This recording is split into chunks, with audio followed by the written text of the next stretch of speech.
Hello tout le monde, c'est Thomas de la chaîne True Wrestling Kingdom. J'espère que vous allez bien. Aujourd'hui, on se retrouve pour une vidéo un peu spéciale. Ça va pas être une review, pas être une preview. Je vais juste vous parler des premiers noms qui ont été annoncés pour le Hall of Fame de la ROH. Et comme vous savez, je suis un grand fan de ROH. La ROH va bientôt faire son retour. Je suis hyper heureux. Savoir qu'ils vont faire un Hall of Fame, ça me hype également. Donc je me suis dit pourquoi pas faire une petite vidéo parce que les shows auxquels je vais vous faire la review, j'ai pas eu le temps aujourd'hui, je vous avoue de le regarder. Donc voilà, là comme vous avez dû le voir, il y a la hier j'ai sorti la vidéo news sur le show Bacchus. Là, je l'ai sorti tout à l'heure l'autre version en anglais. Donc je me suis dit je vais quand même faire une autre vidéo en français pour ben, les abonnés français qui me suivent. Donc je me suis dit pourquoi pas parler justement du Hall of Fame de la ROH. Donc ça se passait en deux temps. Donc déjà je vais vous prendre des petites minutes pour parler des pas on va pas dire des deux personnes, on va dire plutôt de l'équipe et de la personne qui a été annoncée, mon avis, etc. Et je pense que je ferai ça, en fait. Je ferai une série ROH Hall of Fame. Je sais pas comment ils seront annoncés, mais j'essaierai de vous les faire deux par deux. Enfin, deux noms annoncés, une vidéo, deux noms annoncés, une vidéo. Et par la même occasion, je dirai deux noms que pour ma part, j'aimerais les voir du côté du Hall of Fame. Voilà, pour que la vidéo dure un petit peu plus longtemps, etc. Parce que, voilà, autant je vais blablater, ça va durer longtemps, autant je vais blablater, ça va pas durer longtemps. Donc c'est pour ça que je préfère faire ça et pour arrondir la durée de la vidéo du coup. Donc passons au premier nom annoncé. Donc le premier nom annoncé est en fait une équipe, c'est les Briscoe Brothers, donc Jay et Mark Briscoe. Personnellement, j'ai été hyper heureux que ça soit été eux qui ont été annoncés en premier, car comme vous le savez, c'est mon équipe favorite de la ROH. Ils font partie des raisons pour lesquelles j'ai kiffé ROH, et je trouve que le choix est parfait, car les Briscoes sont des fidèles. Je veux dire, ils étaient là dès le début en 2002, et ils sont encore là maintenant, et ils seront là encore et encore. Même si actuellement, vu que c'est en off, la ROH, ils vont un peu à la GCW, mais voilà, ils ont toujours été dans d'autres compagnies, par exemple la PWG, New Japan, Noah, mais ils ont toujours resté affiliés à la Ring of Honor, et je pense que c'est d'ailleurs grâce à des personnes comme eux que par exemple la ROH a pu se faire un nom au Japon. Quand même, c'est un nom au Japon, ils représentaient les couleurs de la Ring of Honor. En plus, les Briscoes, c'est quoi? C'est des affrontements légendaires, hein, que ça soit pour eux en solo, que ce soit pour eux en équipe. Ils ont tout le temps offert des très très belles prestations. Marc Briscoe, c'était plutôt dans le mid-card. Euh, je veux dire, il n'a jamais eu, comme son frère, le titre World, mais voilà, il a quand même proposé de très très bons affrontements. Il a eu quand même un bon petit palmarès, quand même, du côté de Ring of Honor. Il a été 11 fois bon champion tag team avec son frère, hein. Il a été une fois champion Six Men avec Bully Ray, car faut pas oublier qu'ils avaient été champions Six Men avec Bully Ray. Et il avait été gagnant du Honor Rumble en 2009 et 2013. Après, il a eu d'autres titres par-ci par-là. Mais voilà, ils ont également eu les titres IWGP. Ils ont eu de très très gros affrontements contre les War Machine, contre Kingdom, contre le Bullet Club, Los Ingobernables de Japón, contre Chaos, contre les Young Bucks. Franchement, ils ont eu de très très gros affrontements et je trouve ça mérité. Jay Briscoe, pour moi, c'est clairement un des visages de la compagnie. Il a eu des gros matchs contre Jay Lethal, Samoa Joe, Matt Taven, Rush. Je pense que c'était encore plein, mais voilà, je veux dire, c'est des personnes qui se sont créées leur propre légende et qui ont aidé des jeunes à se créer également leur propre légende.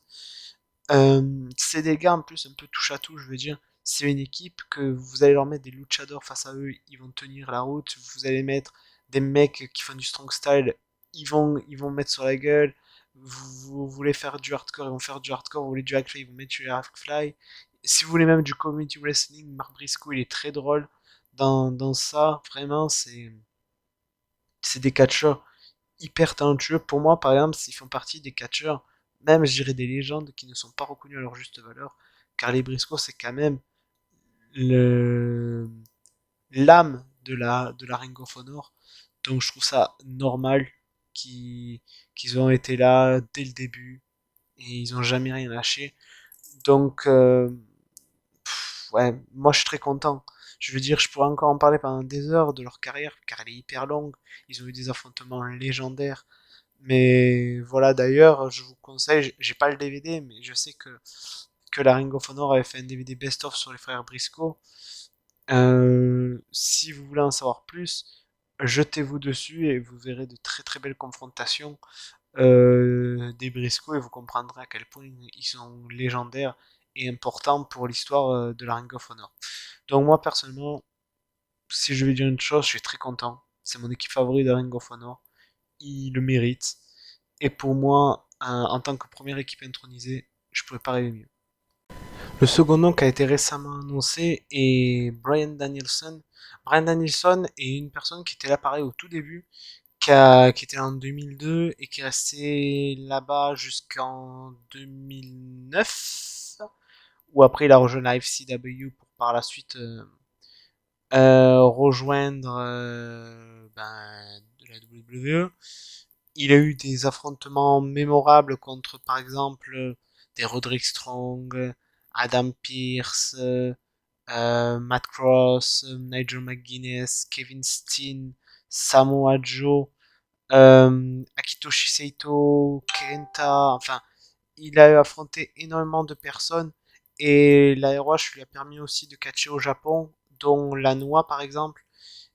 Je trouve que Bryan Danielson est la définition parfaite de ce que la ROH peut offrir aux gens, du sens que au début à la Ring of Honor personne connaissait Bryan Danielson, mais après il a réussi à se faire une réputation à la Ring of Honor.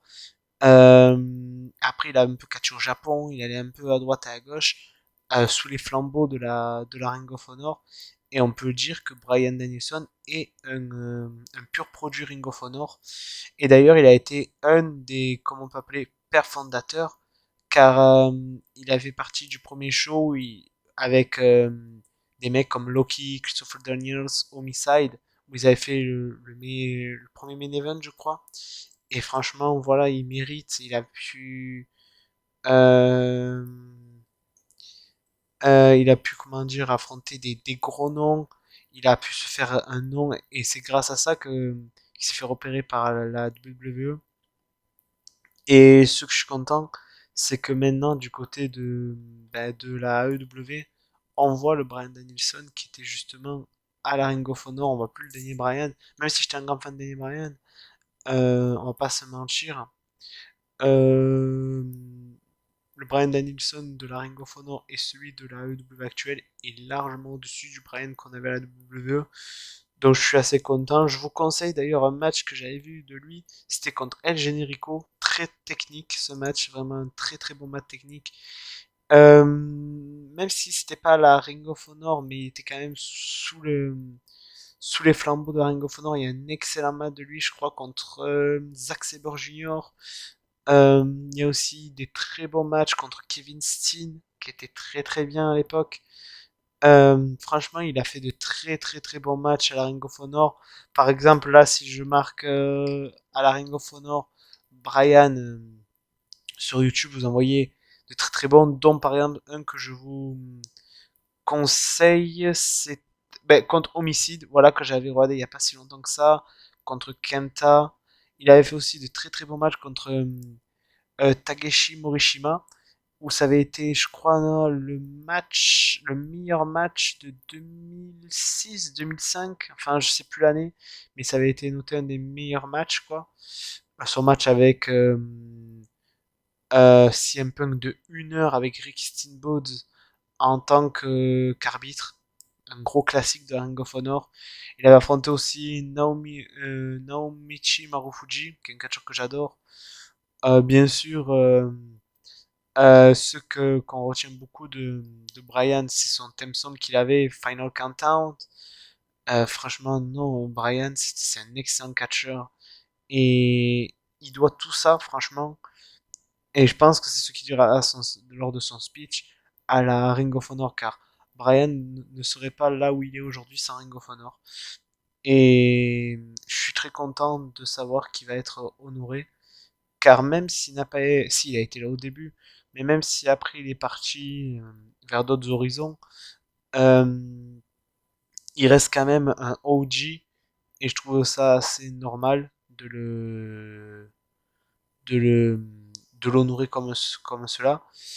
Euh, il y avait aussi un match qui était bien que je vous conseille, c'était un match tag team cette fois-ci, où il opposait contre les Motor City Machine Guns. J'avais vu ce match parce que je suis un grand fan des Motor City Machine Guns. Contre Nigel McGuinness, là vous allez voir du pur technique. C'était vraiment ouf. Euh, je pourrais dire beaucoup de choses franchement sur Brian à la Ring of Honor, mais regardez, il avait même affronté des Seth Rollins, c'était excellent, mais franchement, si je devais m'en conseiller un, c'est bien sûr ces matchs contre Loki Daniels et contre Takeshi Morishima, qui étaient vraiment, vraiment ouf et vraiment brutal. Donc voilà, je pense avoir tout dit sur Brian parce que je pense que si je devais parler de la carrière de Brian à la Ring of Honor, la vidéo va durer 2 heures et c'est pas le but en fait. Dans les prochains noms que moi j'aimerais beaucoup voir dans le Hall of Fame, il y a Samoa Joe qui a quand même eu un bon petit palmarès. Bon, pas énorme, mais il a quand même été une fois ROH World Champion. Et il a été ROH Pure Champion en 2005. Même s'il n'a pas eu forcément une longue carrière à la Ring of Honor, il a été là de 2002 à 2005. Il a quand même eu de très très bons affrontements contre Christopher Daniels, qui l'a retrouvé plus tard du côté de TNA. Il a affronté bon, Brian Danielson, il a affronté Loki, Steve Corino, Colt Cabana, vraiment beaucoup de personnes au Mi-Side. Il a eu quand même des matchs assez épiques. Un match également que j'avais vu qui était brutal mais très très bon, c'était contre Kenta Kobashi. C'était un très bon match. Après, il avait quand même fait un retour en 2015, si je me trompe pas. Mais bon, il avait fait un petit retour que pour 2 matchs. Il était là au 13e anniversaire où il avait affronté Jay Briscoe. Après, il avait eu une chance pour une petite tag team avec son pote AJ Styles, où ils ont affronté The Addiction, Christopher Daniels, Kazarian. Mais voilà, je veux dire, il n'a pas eu forcément une longue carrière du côté de Ring of Honor, mais il a su marquer les esprits et se faire une place dans l'histoire de la Ring of Honor. Donc pour moi, pour cette raison, Samoa Joe mériterait aussi le Hall of Fame de la Ring of Honor.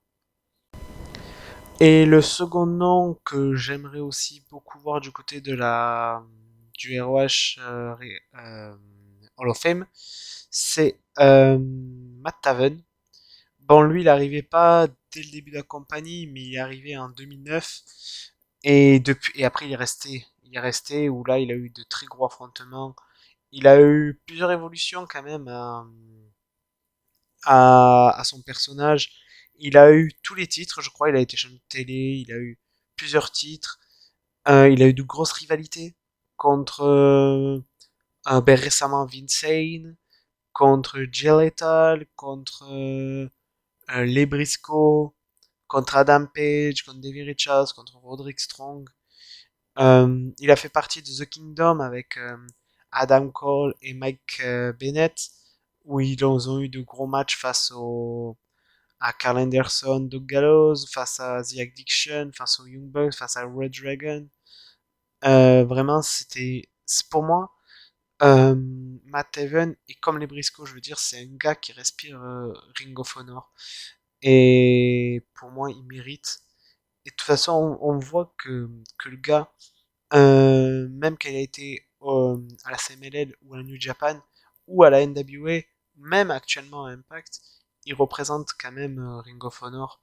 Et ça, il ne le cache pas. Et même quand il y avait eu Final Battle on voyait qu'il était clairement ému de la fin de cette ère-là. Donc c'est vraiment un mec qui respire, qui mange, qui tord un ROH. Donc pour moi, il mérite clairement sa place au Hall of Fame de la ROH. Euh, je pense que c'est que ce soit en équipe ou en solo, il a fait vraiment d'excellents matchs, d'excellents runs. Et ouais, et franchement, c'est pour moi un des visages de la Ring of Honor. Je veux dire, pour moi, je pense que Matt Taven, quand tu dis à un mec, par exemple, qui regardait à l'époque Ring of Honor, cite-moi des noms, fais-moi un top 10, t'es sûr qu'il y aura les Briscoe et Matt Taven dans le lot, quoi. Voire il y en aura d'autres, hein, peut-être avant, mais c'est sûr qu'ils sont dans le lot parce que Matt Taven, c'est un grand amoureux de Ring of Honor. Et je sais qu'au show retour, il sera là, ça j'en suis persuadé que pour la nouvelle ère, il sera là, même qu'il soit signé à Impact ou autre, je suis sûr qu'il sera là. Et voilà, je veux dire, et en plus, Matt Taven, c'est un excellent catcheur, hein. Franchement, moi qui l'avais vu avec ses toutes premières gimmicks avec, où il était accompagné, je crois, de Truth Martini, où il avait une gimmick où il était accompagné d'une. Je me demande si c'était pas Scarlett. Il était accompagné de Scarlett ou Tyler Hendricks, je m'en souviens. Non, je crois que c'est Scarlett.